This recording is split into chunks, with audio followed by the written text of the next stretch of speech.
Do you remember the time when we were one with the sun and all the joy that we had?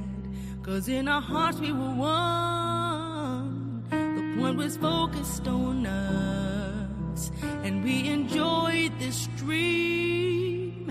In and out at our will, saturated auspiciously. Star people come down, we are preparing to be with you again.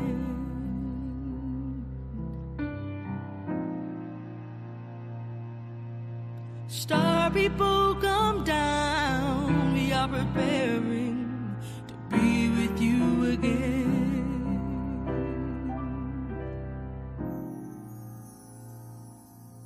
We've been missing and missing and missing and missing and missing the point of who we are and why we came.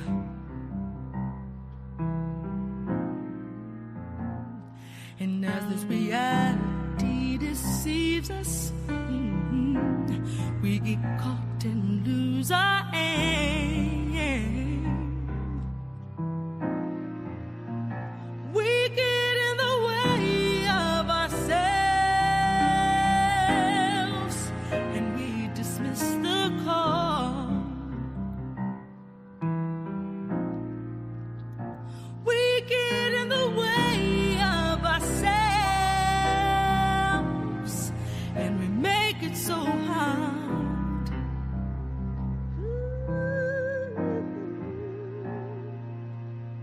Star people come down, we are preparing to be with you again.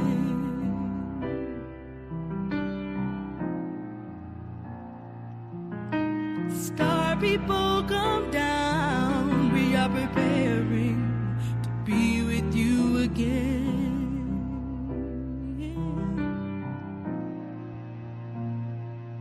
So as we sit around and contemplate with the thoughts of the way it could be, and as we swing back and forth, one day we will awake from this dream and see that you are here as you have always been, guiding from a varied symmetry. And as promised through our evolution, one day we'll be free.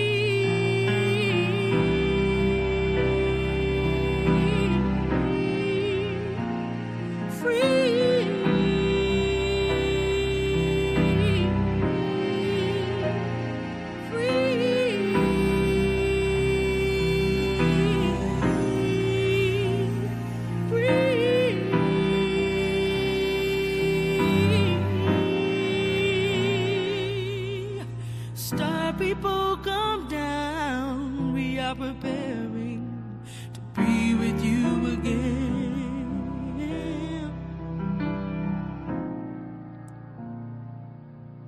Star people come down, we are preparing to be with you again.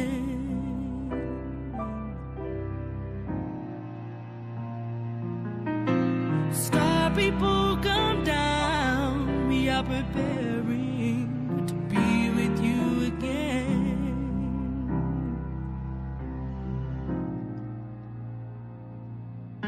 Star people come down, we are preparing to be with you again.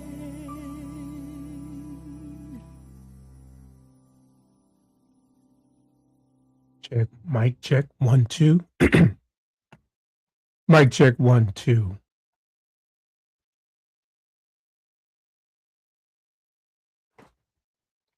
Right. Peace and love, everyone. Peace and love to you all. Peace and light. Peace, everything.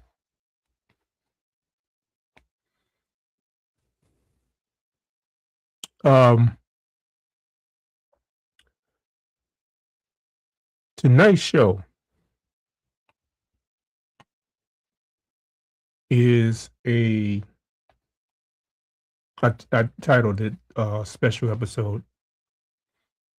And it was deliberately titled that way because I'm in between. Number one, I had to reschedule the show for the health walk because my guest had a scheduling conflict that would be that did not allow her would not allow her to participate in tonight's show. So we rescheduled the show for next week. And in the midst of rescheduling the health walk for next Thursday, it left a hole in my scheduling. So I had to figure out what I was going to fill this gap with. As you know, yesterday I did not go live. Uh, Purposely, I didn't go live because I am working on restructuring um, my entire schedule for the health walk and for moments with Malik. I will maintain my Thursday's schedule um, for both shows now. So going from on every 2 weeks to now going on once a week on mainly on Thursdays will be my new schedule. So it'll be offsetting days or offsetting weeks. So the first and third Thursday would be designated for the health walk, and the second and fourth Thursday will be designated for moments with Malik. And I had to do it this way because the obligations that I have outside of um, my show, my podcast, is demanding more of me. I have a Wednesday meeting with my temple where that time has changed. Um, where the meetings are starting much later. So rather than having to miss every other week of those very important meetings, I had to make a decision to um, either go on Tuesdays, which was not an option, or go on Thursdays for moments with Malik. And of course, that would entail me going on every Thursday now. Now, this doesn't come without considerable thought. Um, I knew that at some point that I would be presenting myself on this stream um, once a week, but you know, we always make the reference that things are planned, things that are planned to be a part of the path that you're walking, the path, which happens to be the title of the night's show. The things that we plan or the things that are planned along the path of your journey isn't always revealed to you at the time that you expect those plans, that divine order to take place. So there are circumstances that come about, that materialize, that manifest, that dictates the thought of you moving into the direction that the path has placed you on, bringing you closer to the fulfilling the mission or completing a mission that you have set forth or that has been trusted or entrusted in you as your divine birthright. Um, so yeah, so as of today, going forward, I will be live every Thursday, unless other circumstances arise where I'm not able to meet that obligation. But I don't see that happening. I mentioned before on several of the episodes that I've done, solo episodes that I've done, that I work at the direction of my spirit, at the connection of the Most High, at the direction of what my divine purpose I feel is intended to be. And I maintain and stay obedient to that. So unless there are severe circumstances that dictates that I'm not available to do my shows, um, would be the only circumstance where I would not be present.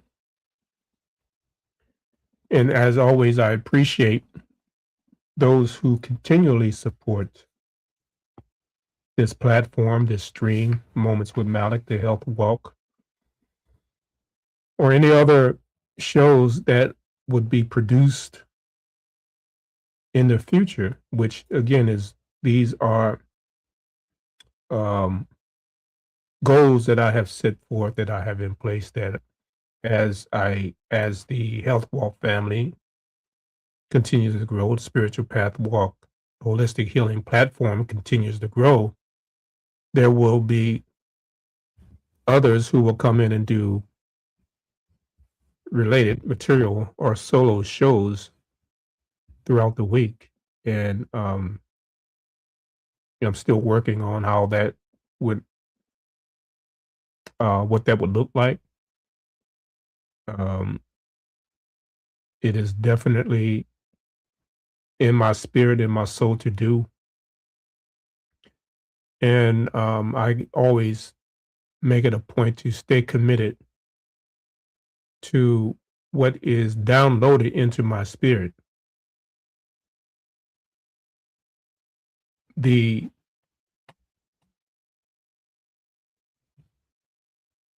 Sorry, there was something that popped up on the screen. Application is trying to do an update. Um, the things that are downloaded into my spirit, into my soul, while sitting during my meditation period, brings to me information that prompts what or gives a preview or a directive of what is aligned with my divine purpose. I say that. So going forward today, special episode for Moments with Malik, the Path. Next week, I will have the beloved sister, esthetician Sandra Troutman will be back for when she'll discuss preparations for skin preparations for the summer months, and in preparation for the heat and the summer weather. So I was excited for that show airing tonight. Unfortunately, as I said, she had some other obligations where there was a scheduling conflict where she was not able to make the show tonight. So she'll be back next Thursday, same time, 7:30 p.m. Eastern time. Um, This also allows me because when I was doing Moments with Mal, like on Wednesday, I had to do the shows at 8 in the 8 in the evening, and which is you know it's pretty late um, for most. Doing a show at 8 o'clock during the week, where most people have obligations in the morning and they want to um, prepare themselves um, for sleep that night. And my shows, when they are heavily dialogued, can average 2 to 2.5 hours, and that was also creating a an interruption in preparation for me the next morning as well. And so much goes into those shows, not only the research but also the production and the delivery. So this frees up an extra day for me in preparation, and I will not start on as late as 8. And I'm kind of playing around with the time. I may go back because I'm the only uh, presenter on Moments with Malik at this time. I may go back to doing Moments with Malik at 7 o'clock. I'll play around with that time a bit and see what um, how that sits and how that fits. And if I happen to go 2.5 hours, then the show, of course, it'll end at 9:30 instead of 10:30.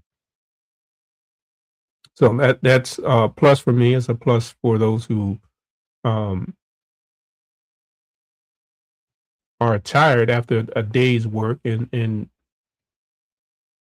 are unable to stay with me the entire night. So I'm all about trying to accommodate my family, my health walk family, and because I want them to enjoy the material, enjoy the information that I am presenting to them on these shows. That being said, moving on, today is a day of honor. The day is the birthday of my father, who taught me so much before he made transition at such a young age. Um, was very instrumental in developing my philosophical philosophical thought and interest in philosophy. Um,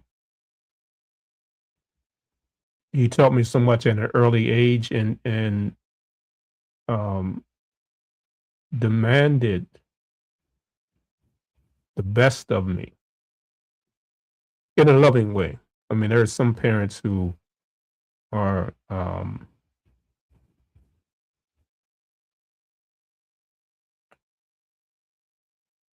abusive in their directive in their strictness.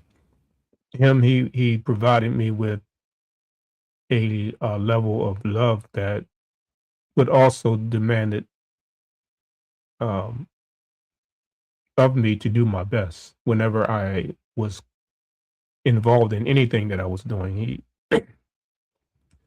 was showing me things at an early age, and when I was a young kid, he taught me at age 7, 8. He started teaching me the um, the game of chess, and I am grateful for that because it taught me at an early age um, the importance of being able to think ahead of things. And I don't want to use the word strategize because I know that that's more of a a word of confrontation and war. And I'm not in that mode. I don't want to give the perception that I would ever be in that mode of confrontation and war. That, in my opinion, is a Western or European philosophy that everything that we discuss or everything that's within the Western or English lexicon deals with conflict and war. Even their nursery rhymes or their fairy tales has something to do with destruction, conflict, and war. And you know, shouts out to other elders or brothers and sisters who are within the African frame of mind, looking at and scrutinizing this society and pulling apart its destructive nature and its abusive nature towards everyone, unless you are a part of a percentage that, or the part of the percentage or percentile,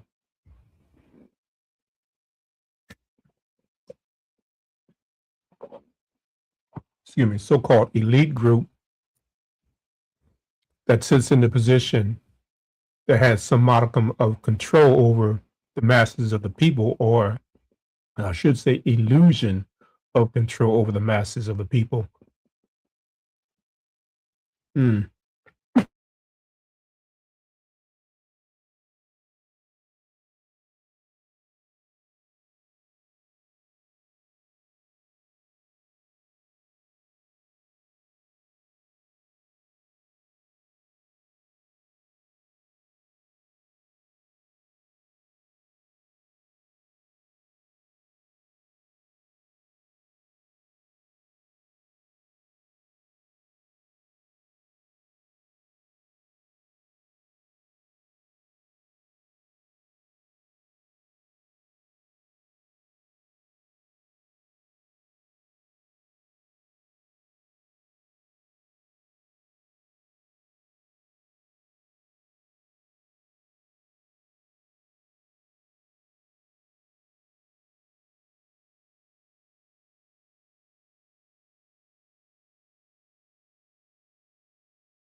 My apologies. I'm getting over a spring cold. So apologies for the coughing spell. Something I don't get very often is a cold. But sometimes you don't have any control over those things. But anyway, excuse me, as I was saying, we can give shouts out to our brother on Urban View Radio, Dr. Greg Carr, did an analogy of the fairy tales between our African folklore and European folklore, dealing with the building of society and projecting unity and love, um, increasing respectability amongst the people, which are the African proverbs or the African stories that were told to the children to develop character, like Nancy the spider, versus something like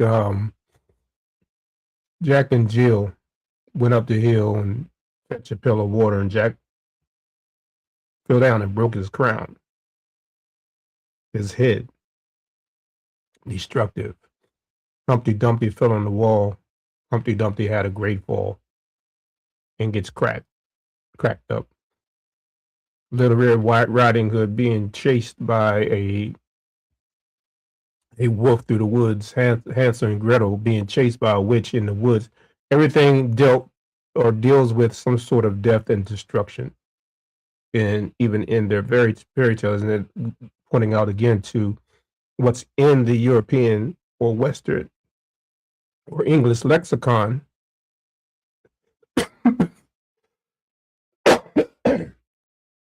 Excuse me.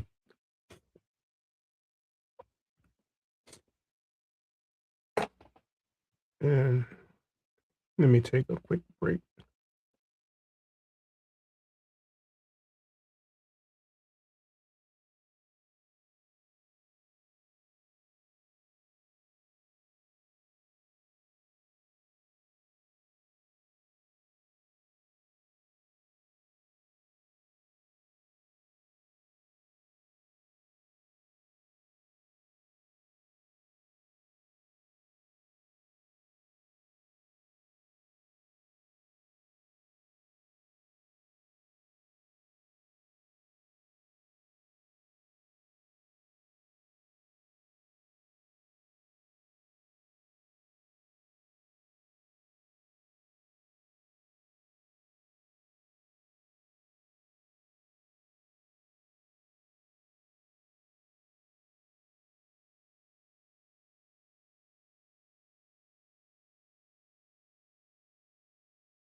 Okay, I'm back.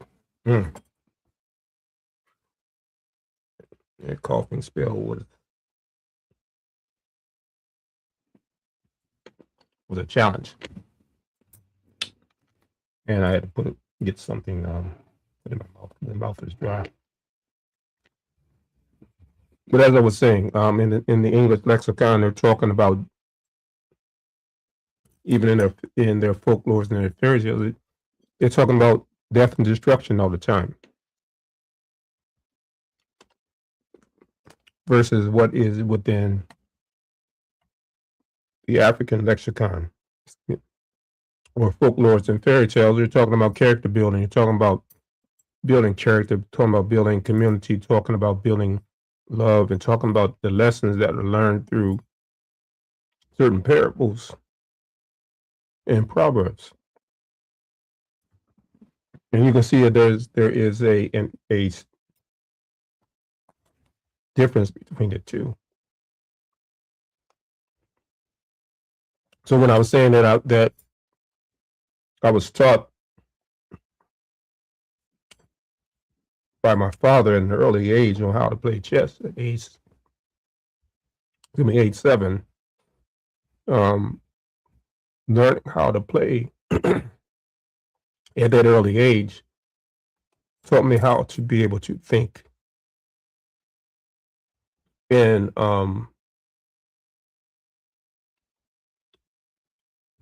plan ahead.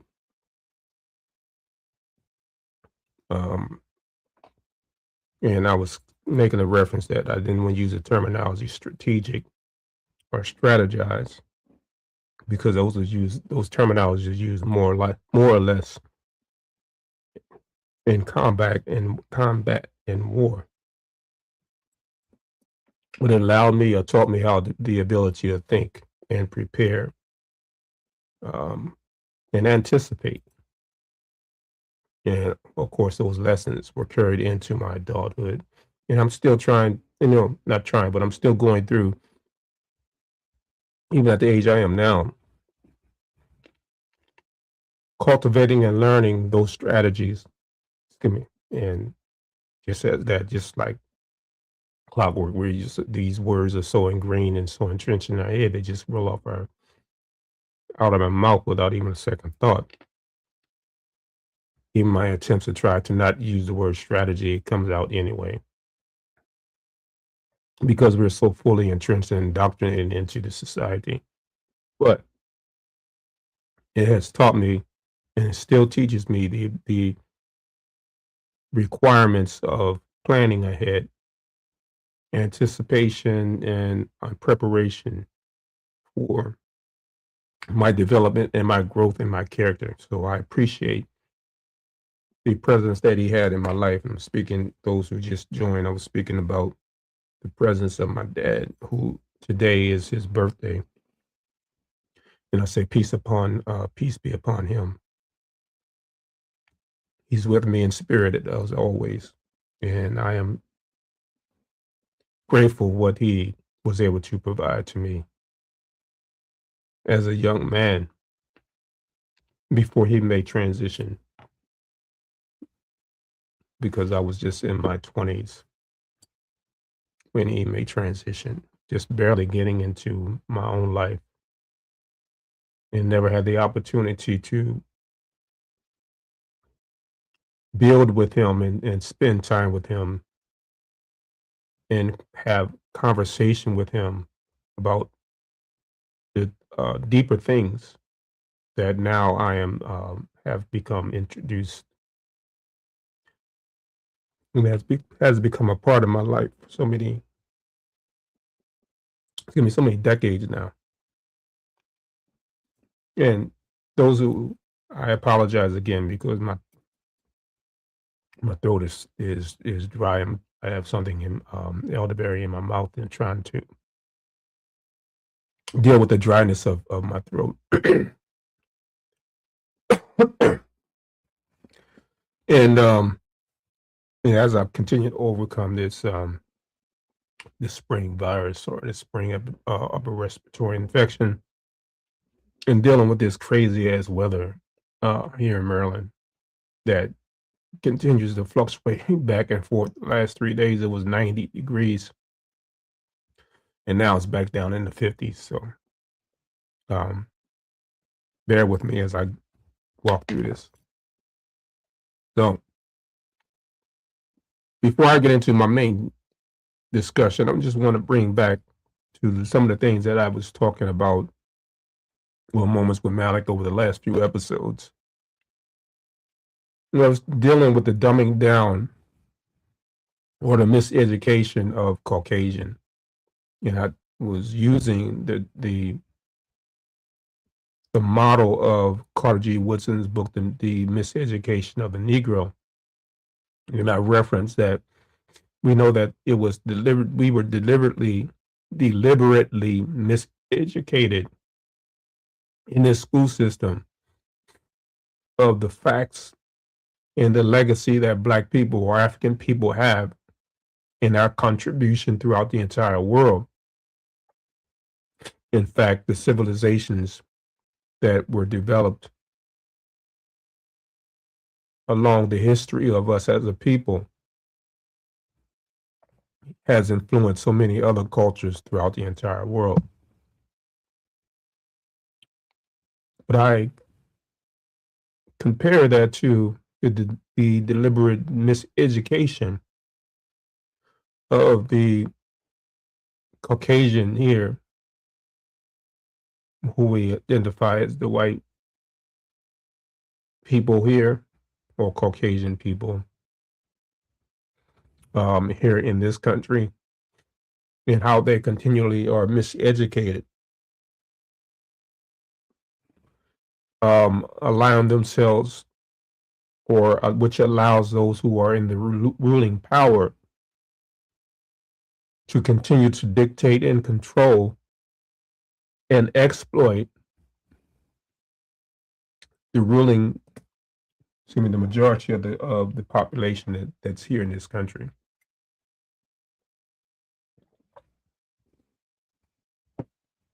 And I laid out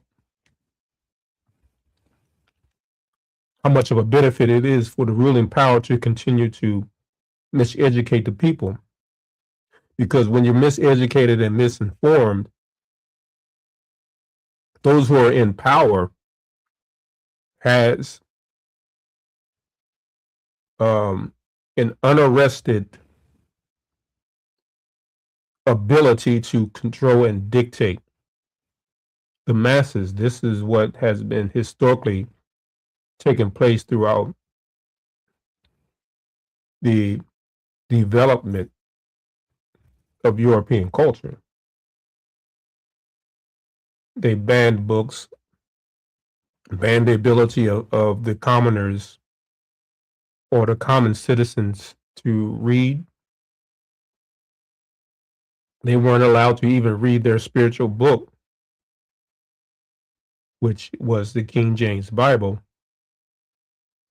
And not knowing certain passages within their so-called spiritual book allowed them to be easily manipulated into certain behaviors, certain tendencies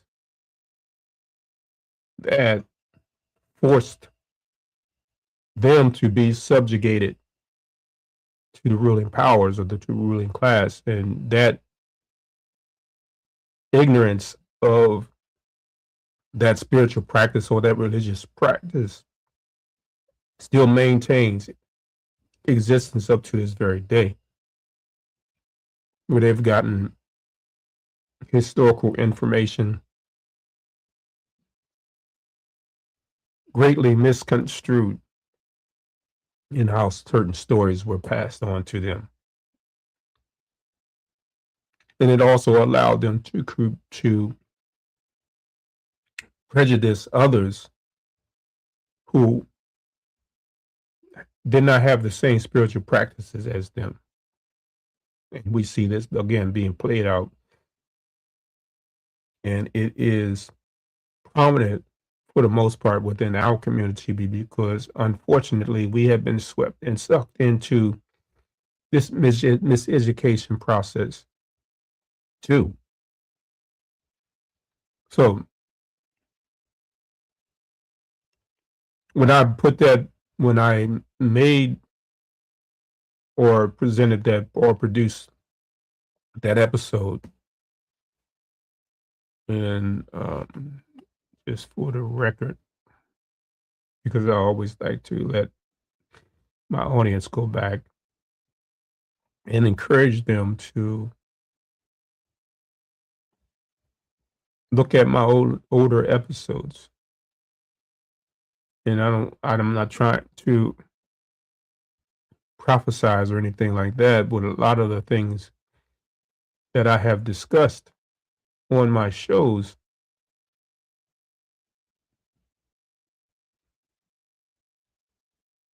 have come to fruition. All right, so episode 4, the miseducation of the Caucasian to uphold the lie of so-called white supremacy. So if you're watching this, check out that episode and come back and put in comments if you wish, if you will, so that we can have a respectful and spirited dialogue. But anyway, going forward, what I was indicating in that show was that there is a deliberate miseducation of the masses, because when the masses are miseducated, misinformed,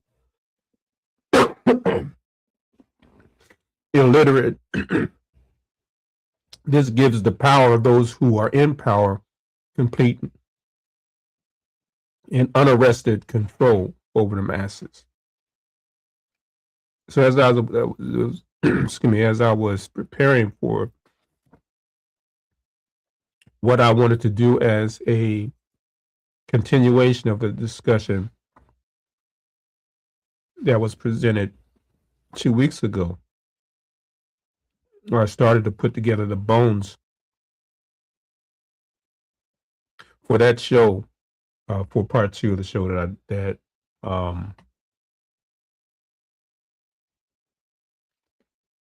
that was presented. And let me get the title of that real quick. And it's 8:14 already. Time is really moving. And since this is a special edition,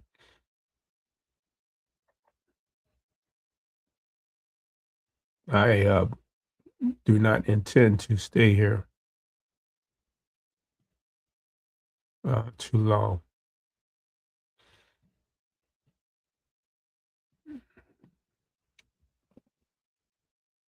I hope, again, everyone is doing well tonight.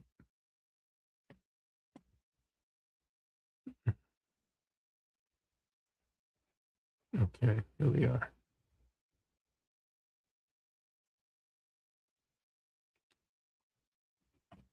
This thing is slow, slow, slow.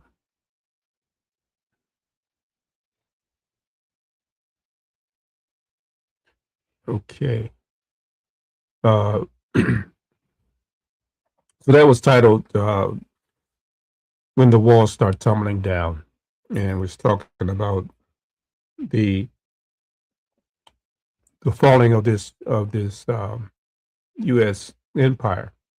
And if you don't believe that this thing is coming down, you definitely aren't paying attention, because it's more prominent, more obvious now than what it's been of recent times. And you're beginning to see, and I'll go into that as quickly as I can. You're beginning to see those who have a predatory mind, those who operate and function as vultures, as birds of prey, beginning to start and pick on the or dead dying or dead carcasses that identify itself as the ruling class, excuse me, not the ruling class, but the working class people. And they're coming up with all types of deviant ways to fleece money out of people, as if it wasn't good enough for them to scam the people directly without the involvement of the government, which we know the government has been scamming people as well. But now it's become even more blatant. And they're writing or trying to pass through bills that continues to line the pockets of the people who are supposed to be representatives of the country or representatives of the people in the community, in this so-called idea that we like to project and promote as a democracy, which we all know that's in word only. There has not been any attempts at all to create this governance structure as a democracy, because a democracy requires people to have a moral compass and develop individually with a sense of morals and values that allows them to be self-governing.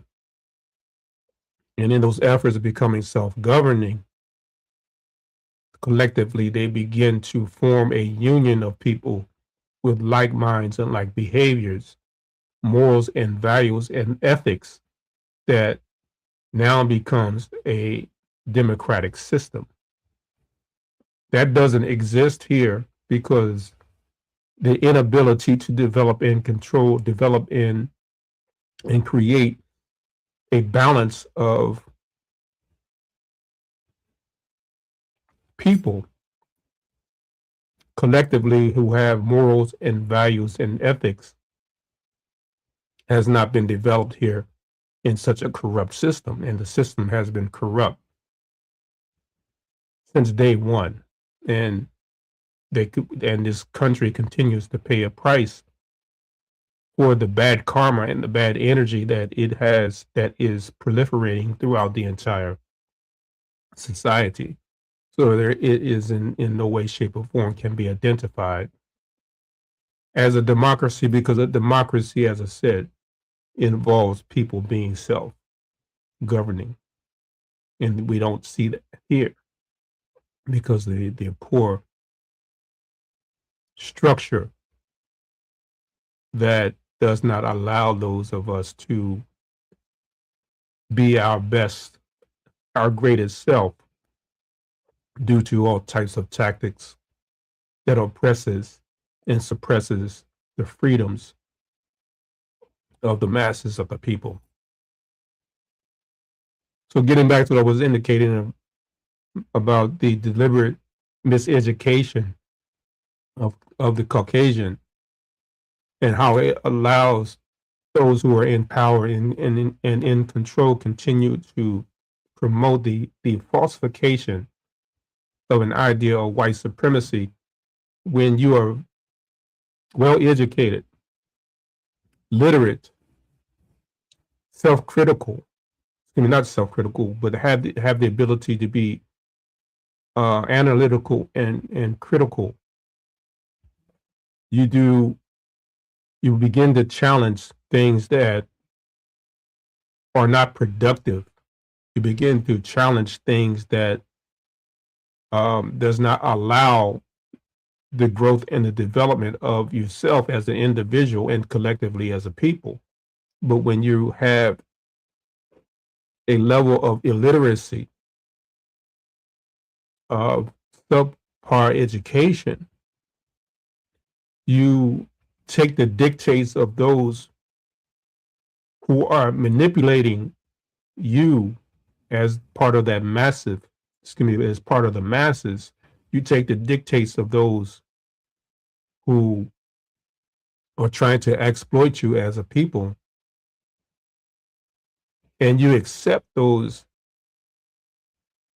exploitations as beneficial to you,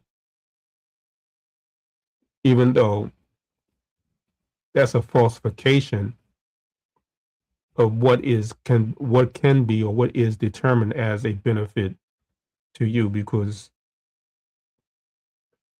when you have injustice in your system, in your society, in your democracy, when you have injustice anywhere, that stagnates and arrests the growth of your society, and it stagnates and arrests the growth of a individual and as a collective people.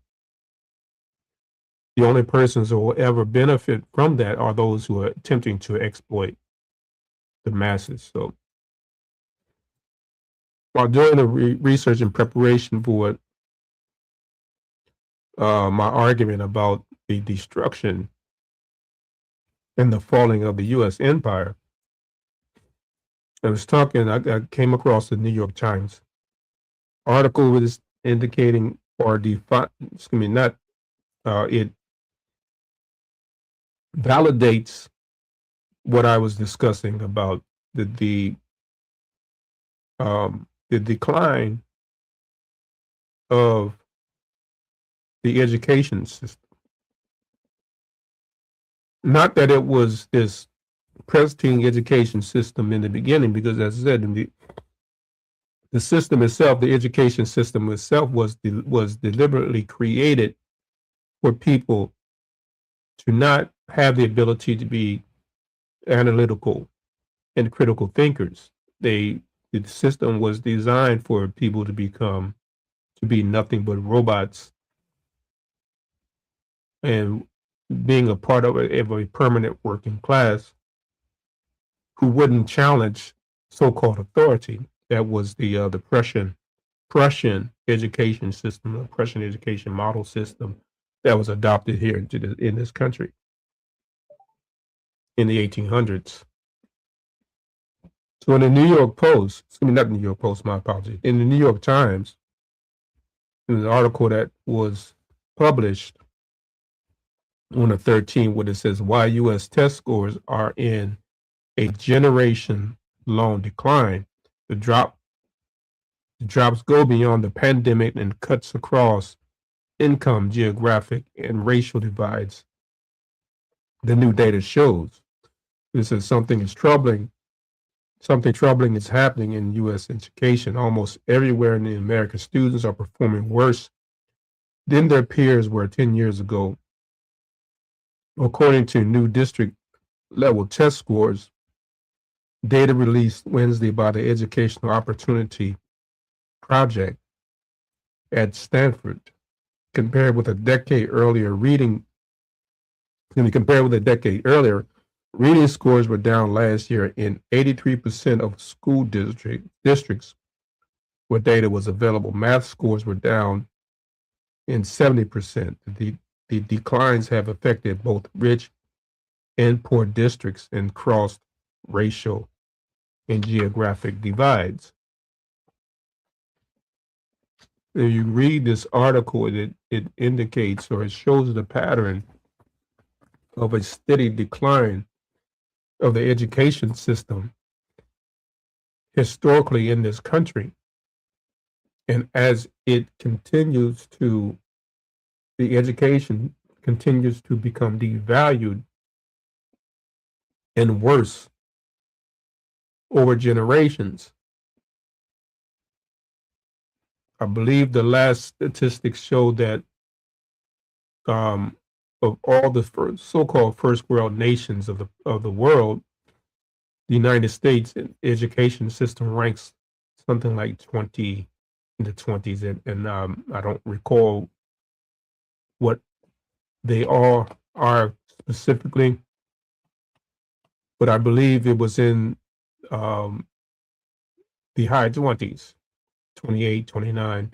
Peace and love to you, Brother Chago. Thank you again for being a part of this experience. Yes, that's definitely what John D. Rockefeller said. He wants a nation of thinkers. It's going to be a nation of workers and not thinkers. When he was putting together or influencing how the education system, even up to the college ranks, was influential in making people a permanent working class. Just guaranteed that he and his family would maintain control over the masses of the people. But it's beginning to strangle the existence of this country. And as things continue to deteriorate and get worse, you're beginning to see that now those who have in their minds and their hearts to continue to oppress and be exploitive to the masses are starting to rear their heads, where they now want to enrich themselves as much as they can in preparation for the ultimate decline. And the buzzwords around the community, around the airways this week was this $1.78 billion where Trump is trying to create this so-called justice fund for those who he claimed was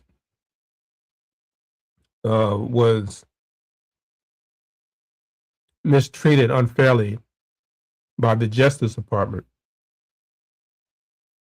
And this $1.78 billion is going to be a compensation for the wrong acts that were committed, so-called committed, against criminals, mind you, because he has in mind the majority of those who were part of that January 6th insurrection, and indicating or making the narrative, or pushing forth the narrative that they were unjustly persecuted and he only indicates that they were unjustly persecuted because they were fighting for him. So he wants to find ways to compensate for them for the loyalty that they gave him in their efforts to overthrow the entire government. Well, here we are sitting in bewilderment, wondering how is it that you can justify giving criminals $1.78 billion, where we as Black people have been fighting for reparations for decades now. And the argument or the counter argument is that the government doesn't have money to give you Black folk or you niggers. So you're just going to have to get over the atrocities that your people suffered. And even some of us within our own community make those same arguments. And I'll dig into that when I come back in 2 weeks. Actually, it'll be 3 weeks because I have two shows back to back. The 28th and then the 5th of, the 4th of June. So, but I'll get into more into that. But I remember, and then I'll going to transition into my final message for tonight. I remember when Trump won the 2024 election, and those within our community were highly upset. We were distraught. Some of us even fell into a state of depression. And I'm wondering why would they allow something so transparent, and how something as transparent as the manipulation of this governance structure, how they will allow themselves to become depressed over such corruption. On top of that, we are not in some place where we have not been as a people, where we haven't been before, and we've overcome such the deliberate oppression, such deliberate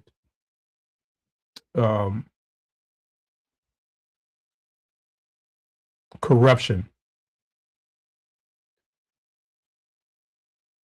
And it came out with flying colors. I mean, our ancestors walked through this fire, and we've been collectively been walking through this fire since we were part of this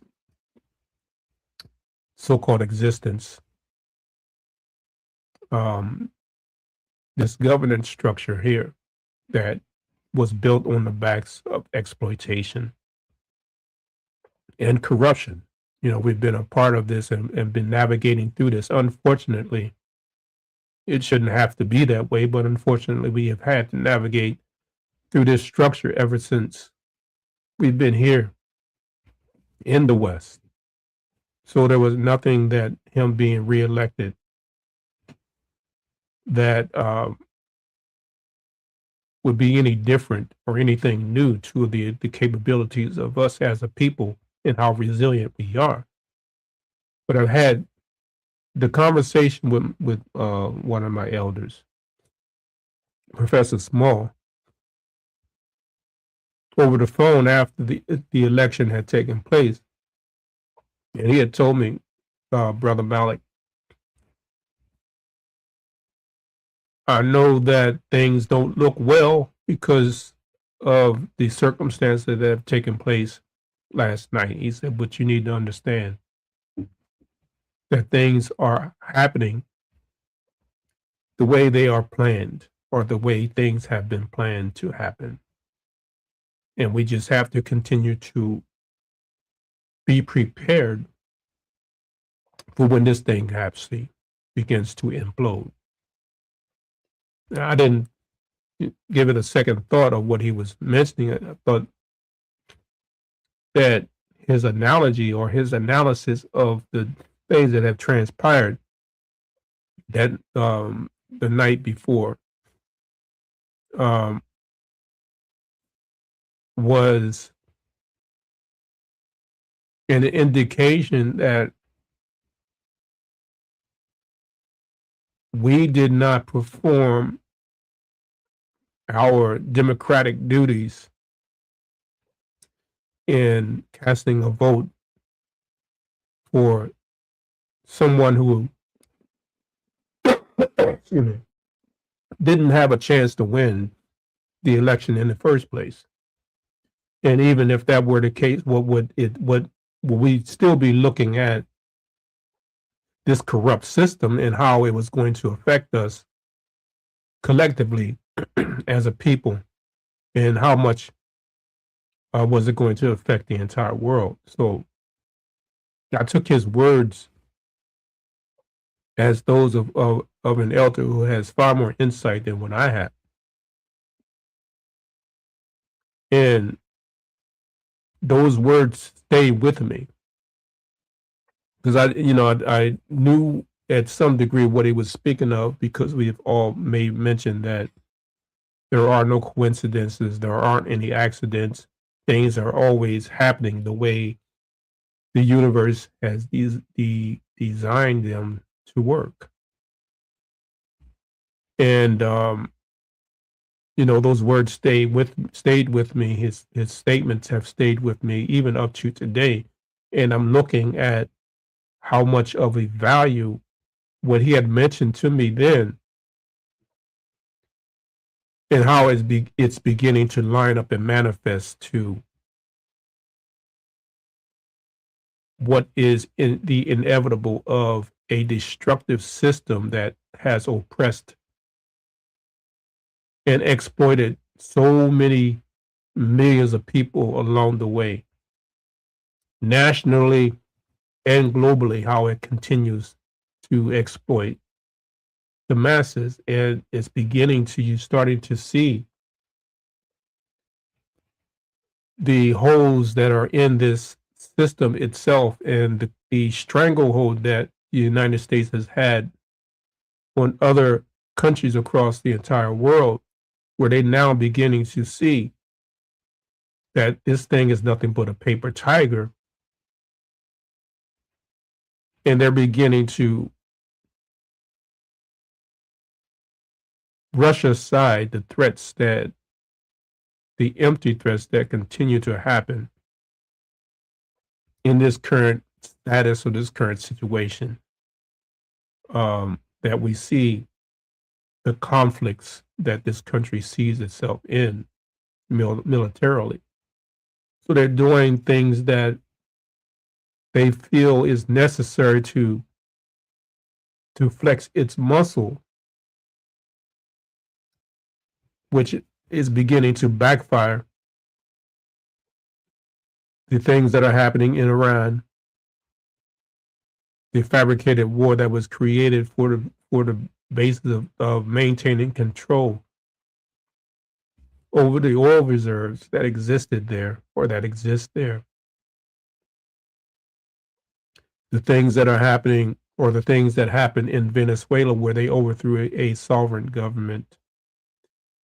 And now, as we continue to look forward, they're beginning to show their hand as they prepare to invade Cuba. Well, this is a sign of desperation of an empire that's crumbling. And they're trying to do whatever they can do to exploit the weaker ones, to find ways to maintain control and exploit the riches, exploit um,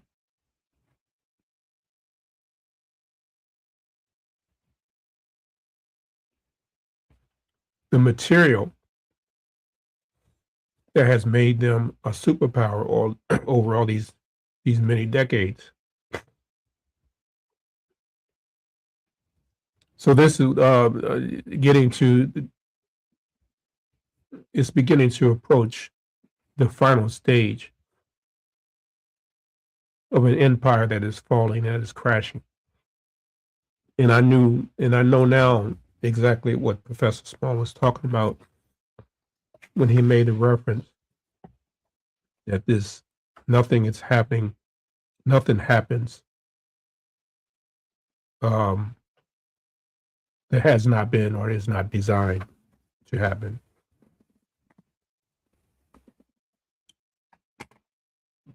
In the book, The Kabbalion,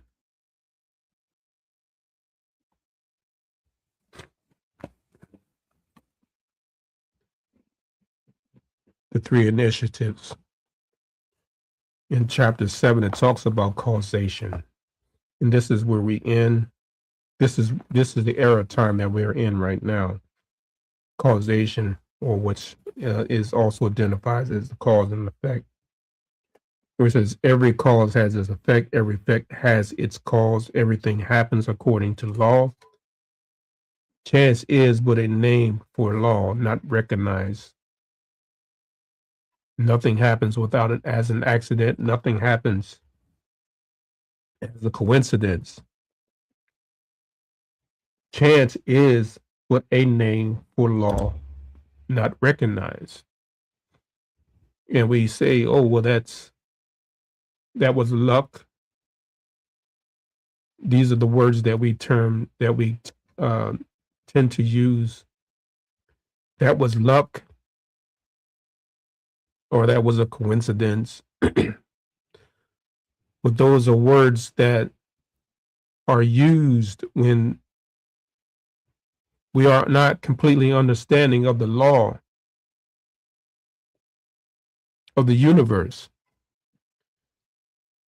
So reading again, every cause has its effect, every effect has its cause. Everything happens according to law. Chance is but a name for law, not recognized. There are many planes of causation, but nothing escapes the law. The great sixth hermetic principle, the principle of cause and effects,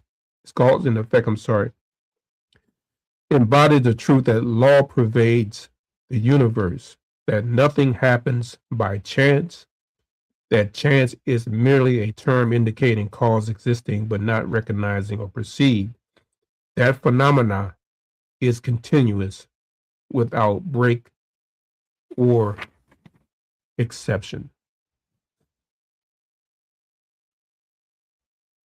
So we find ourselves, as it was mentioned to me in my dialogue with Professor Small, that things are happening as they have been designed to happen or designed to happen. Peace and love to you. Love to heal. Thank you for joining me tonight. And as if we take this chance, the opportunity to reflect on our teachings, our spiritual teachings, biblical teachings, I mean, if those, whatever spiritual system that you may find yourself in preparation for what is about to happen and what is happening, you will prepare yourself to deal with the fall of this empire. Does this mean that this is the end of the United States as a country? No, it doesn't mean that. It will still maintain the existence of this country. But what is it going to look like once the dollars crumble? Once the elite no longer have power over the masses, will you continue to allow yourself to be ignorant in your growth and your development, immoral in your growth and development? Will you continue to not employ and develop ethics and morals in your development and allow that which has been controlling the ruling effect the energy that has been dictating and controlling through the minds of those who are of less ethics and morals continue to have a stranglehold over the masses of the people. Will we allow that to now happen? Because once the doors open and once the gates fall, there is a free fall for everything, whether we will elevate ourselves up or whether we will continue to de-evolve into a level of corruption and destruction.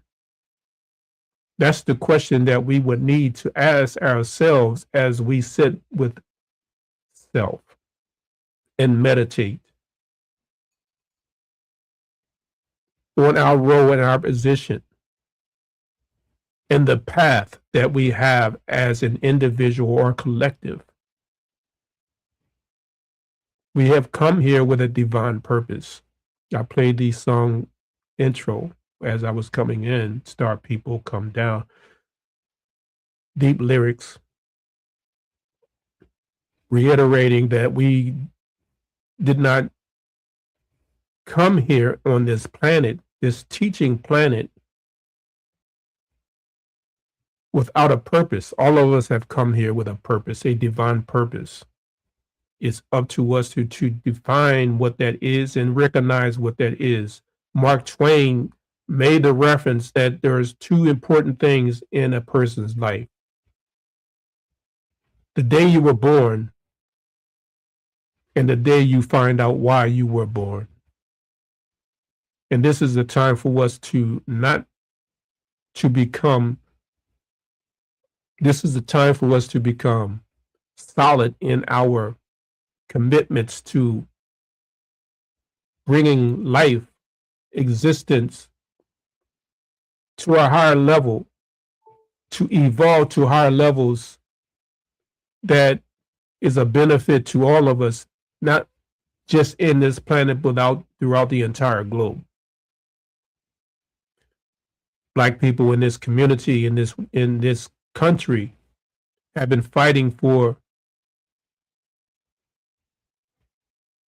our existence ever since we've been here. That when we are identified and can be identified as the most moral people on this planet, and it's only because we have been in this system for so many years, so many decades, so many centuries, that the corruption that came from Europe has influenced us to a level that has moved us away from the teachings, the historical, ethical, cultural, civil teachings that is written on our genetic bank, written with the codes that are written in our genetic bank that service and gave ethics and morals to the entire world. These characteristics still dwell within us. And it's now time for us to brush off the filth that has permeated us throughout our entire community, that has seeped its way into the characteristics and the soul and the spirit of us as a people. Now is the time to begin to move and divorce ourselves away from what is identified as an oppressive and corrupt way of life. This is our opportunity now to identify what our path is in relationship to ourselves and our collective people. As I close out, I'll just read something real quick. Here's my glasses. Thank you all again for being a part of this experience. This is the book, The Path, a new look at reality. And on the front cover of this book, it says, "Why were you born? What is the purpose of your life? What is your true self? What happens when you die? Why are you reborn? What is your karma? What is your destiny?" This is dealing with a conversation, a dialogue between a man who, once it he gets to the end of the book, is actually having a conversation with his future self. The book is uniquely written. It was and is in what it was influenced by Thinking and Destiny.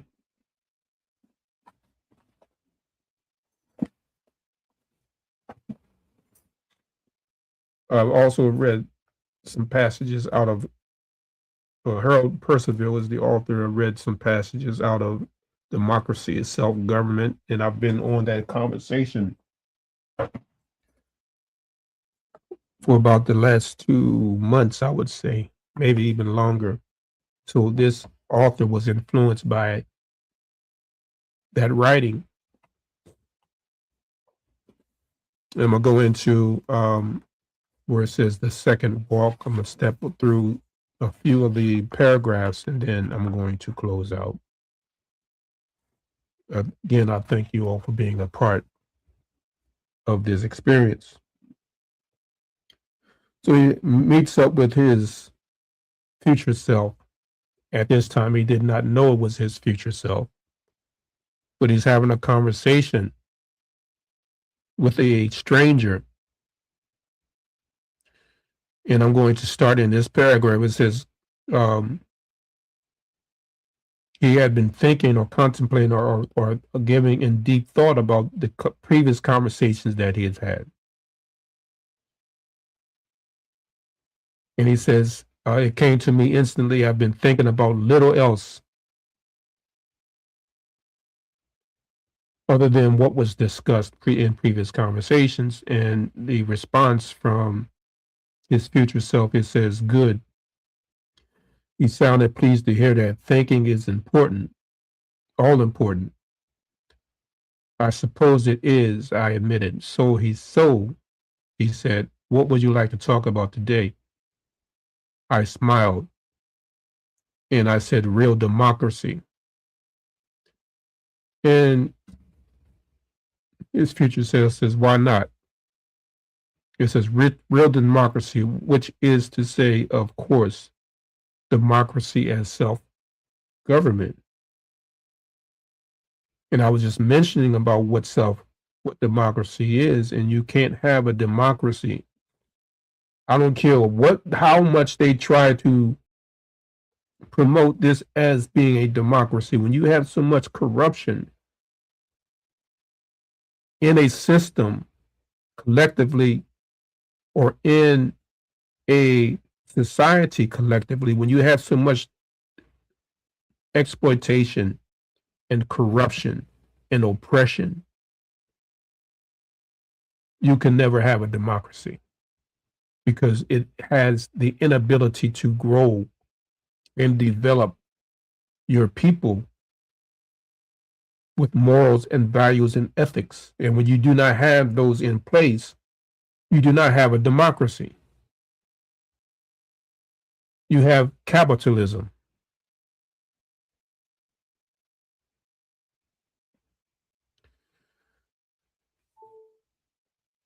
He nodded. Democracy as a self-government is what people of all nations are blindly seeking. No matter how different or opposed their forms or methods seem to be, real democracy is what all people inherently want because it will allow them the most freedom with greatest opportunity and security.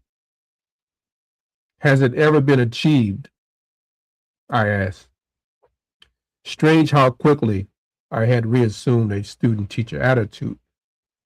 There have been numerous attempts at democracies, he said, but there has never been a real democracy among human beings. Instead of honest thought and freedom of speech, the people have always allowed themselves to be flattered and deceived, bought and sold. To have a real democracy, the voters who elect representatives from among themselves to govern must themselves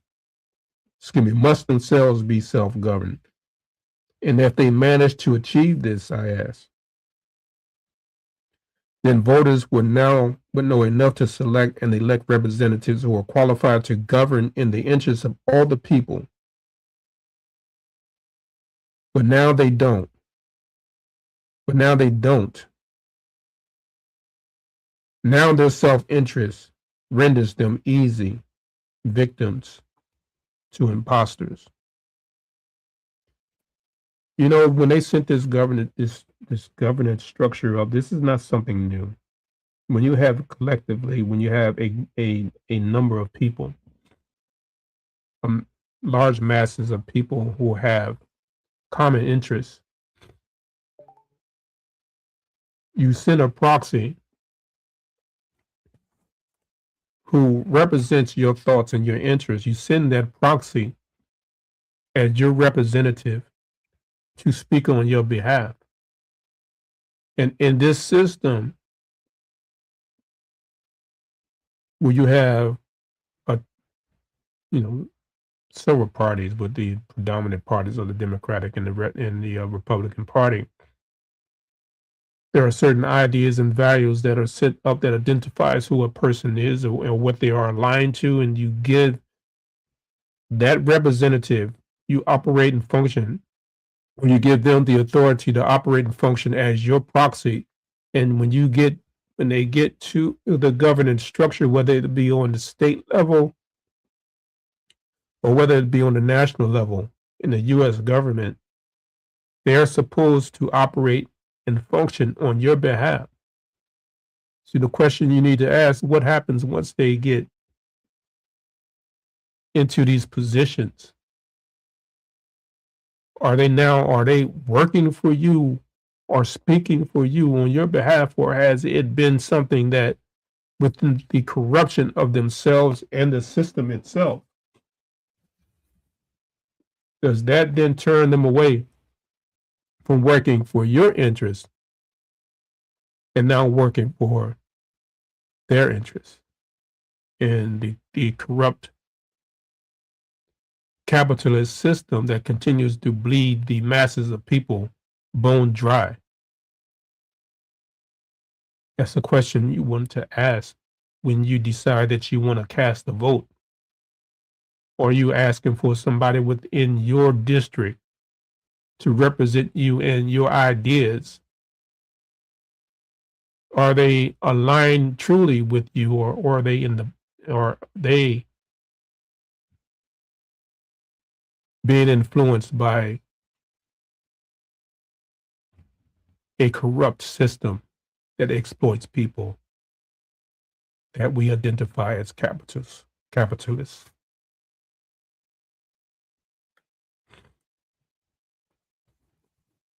Reading on, democracy as its practice is a game between the ins and the outs. The players vie for offices for personal and party power and plunder that can hardly be called a real democracy.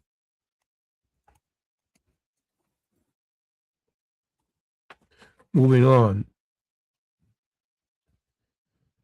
The game, he said, foxes and wolves contesting for the citizen sheep who vote them into power, playing the citizen sheep against each other in the game of special interests.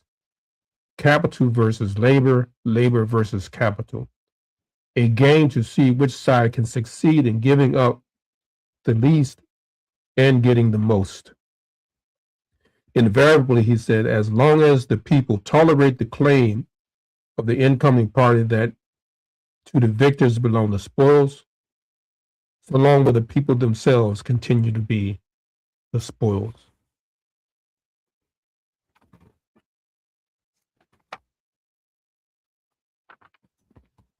Three more paragraphs real quick. The people cannot have a real democracy as long as the game of party politics continues. Whose blame is this? I asked. The people, he said. The people are the ones who are responsible. They don't wish to govern themselves. They prefer others to run the government for them. Accordingly, they don't take the trouble to look into the character of the politicians they elect. They are easily deceived because their own cupidity or greed encourages them to be beguiled. So the politicians play the game, and the people are the game that's in this system. And to close out last paragraph, and then I'll close out. The new way is this: the one or the few for the many, and the many for each one and for all. This is what the right way of life to real democracy. What is against the interests of any individual is to the disadvantage of all the people. This fundamental fact about democracy has never been dealt with. Because of that, democracy has always failed in every past civilization in its time of trial.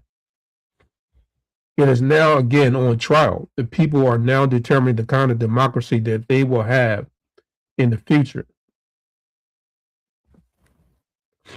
Shall they continue in the devious way of make-believe democracy, or shall they take the straight way to real democracy? There is a danger in delay. This is a time to settle the question: will the people have a democracy in name only, or will they become a real democracy?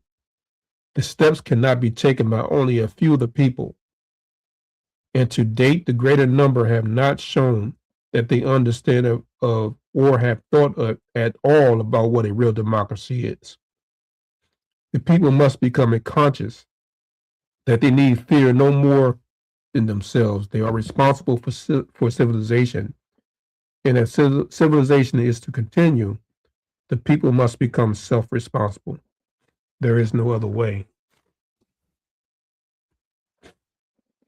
You know, as I was deciding what I was going to speak on today, I did not know what topic I was going to take on. And as I was sitting here in my office chair, thinking of what to talk about, there were two books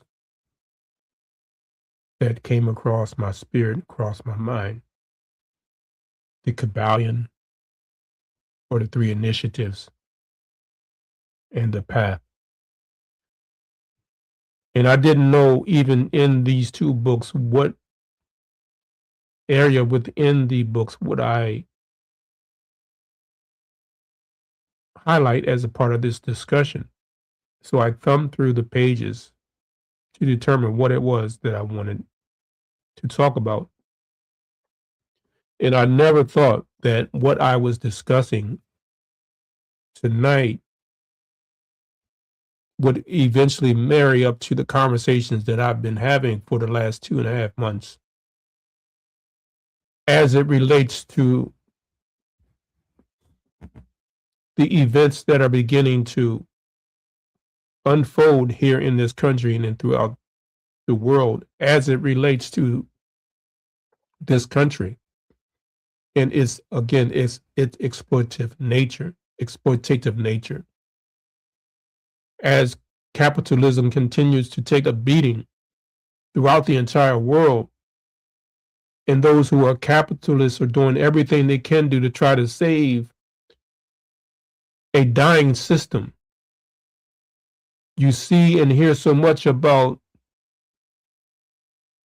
the derogative messages or derogative statements towards Karl Marx, who made some mistakes in his analogies.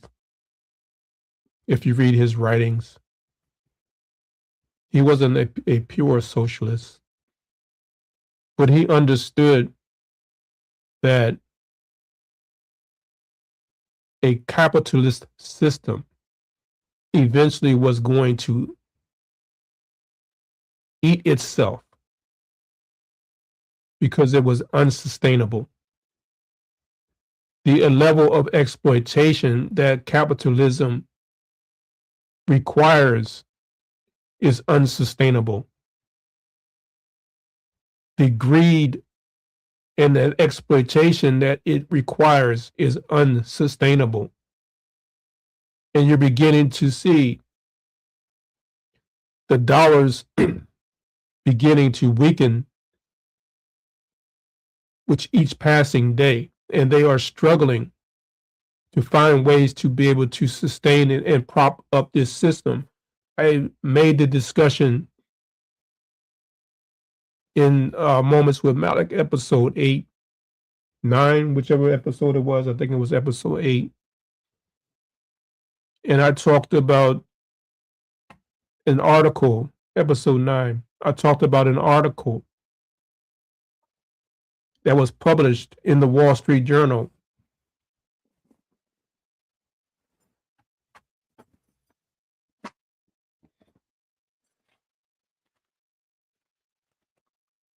where it says the national debt now tops 100% of the country's GDP. And even within the article, they would still find ways to, this is Rupert Murdoch's paper, by the way, the Wall Street Journal. Even in those who were reporting on his story, had to find ways within his writing to manipulate the story to make it seem that it's not so bad, that your national debt is now higher than the gross domestic product that you produce, which means that everything that you produce, everything that you take in as income now has to service your debt. As a matter of fact, it is running in a negative balance. So where are you getting the money to be able to continue to run your country, run your government? And they said that, well, that's not such a bad thing.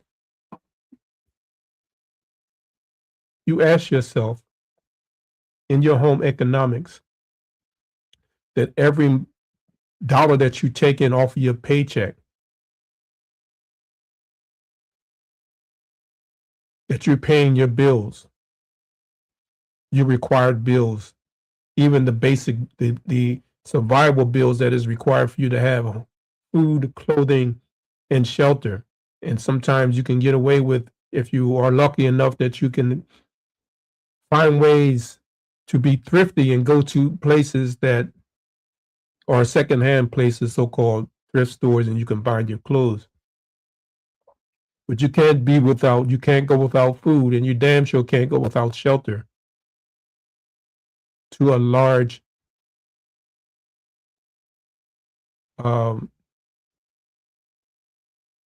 moment of time for an extended period. Sorry, not a moment of time, for an extended period of time, because certain climate conditions dictate that you, particularly if you have a family, certain climate conditions dictate that you have a dwelling space that protects you from the elements.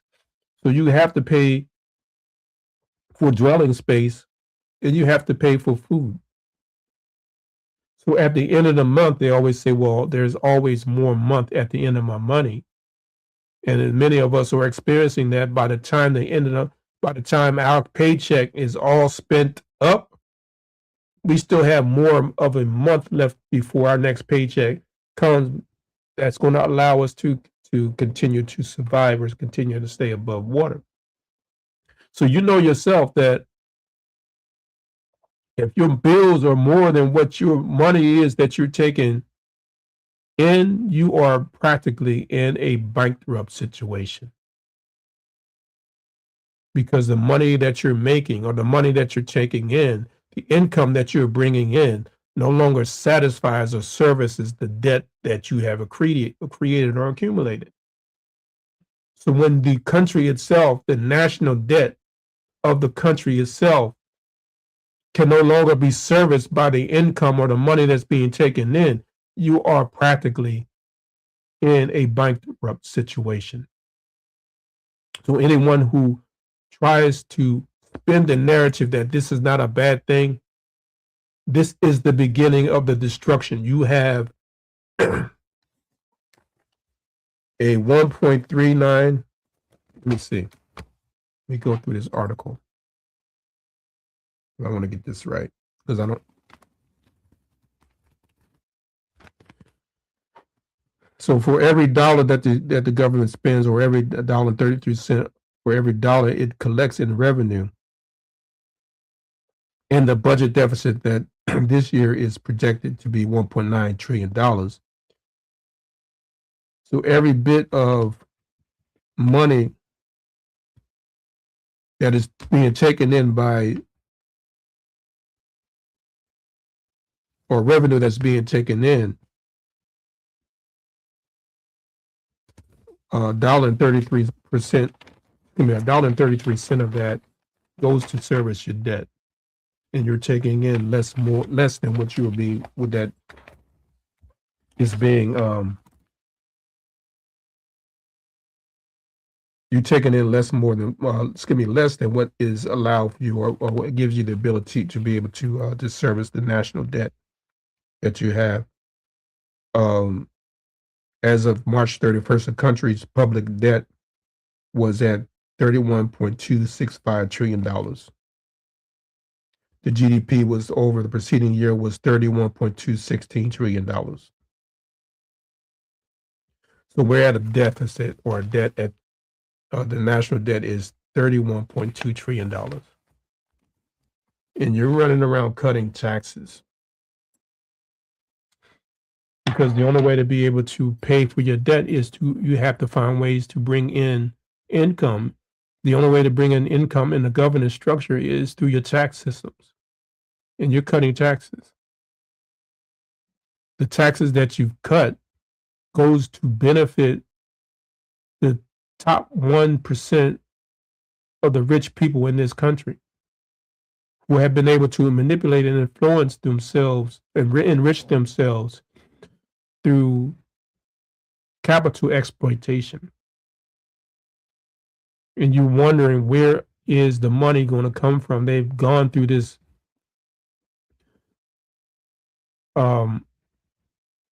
in Congress.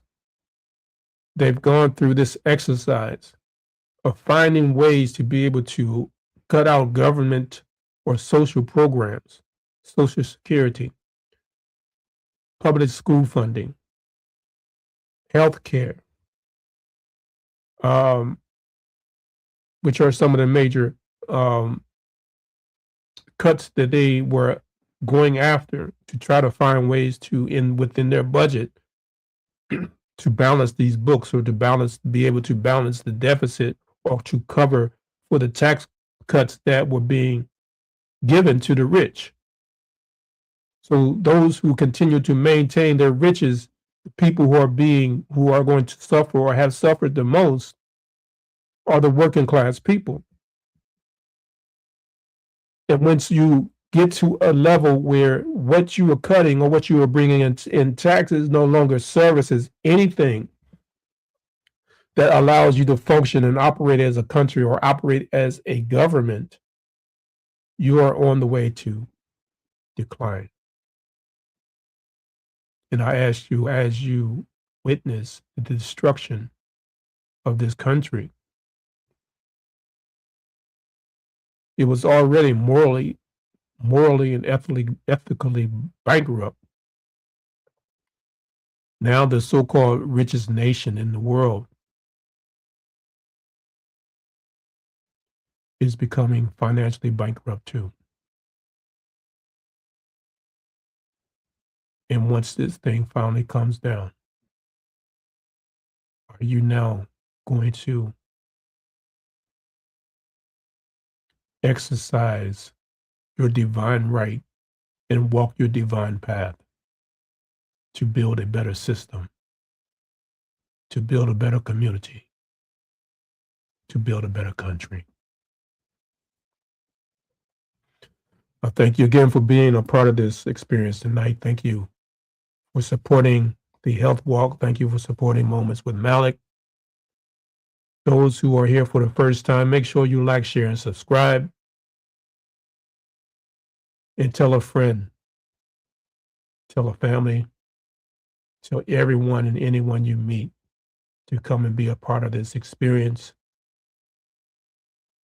The work that we're putting together to provide quality shows, to give information, to allow us to be informed to make informed and sound decisions as we begin to shake off the oppression that has been a part of us as a people for so many decades, so many centuries, as we continue to exercise the resilience that we have as a people and influence others to walk in the same light and walk with the same purpose. Tell them to come in and be a part of this experience. And we'll get through this, just as the elder professor James Small told me that day, November the 5th, 2024. We will get through this. Peace and love, family. Come back again with me next week as we have the show with the sister, Sandra Troutman, the esthetician. It will be a wonderful show. The following week, we will have a reggae regression with my partner and power co-host, Sister Oriomi. And then 2 weeks from the 5th, it'll be 2 weeks from the 4th of June, which would be the 18th, we have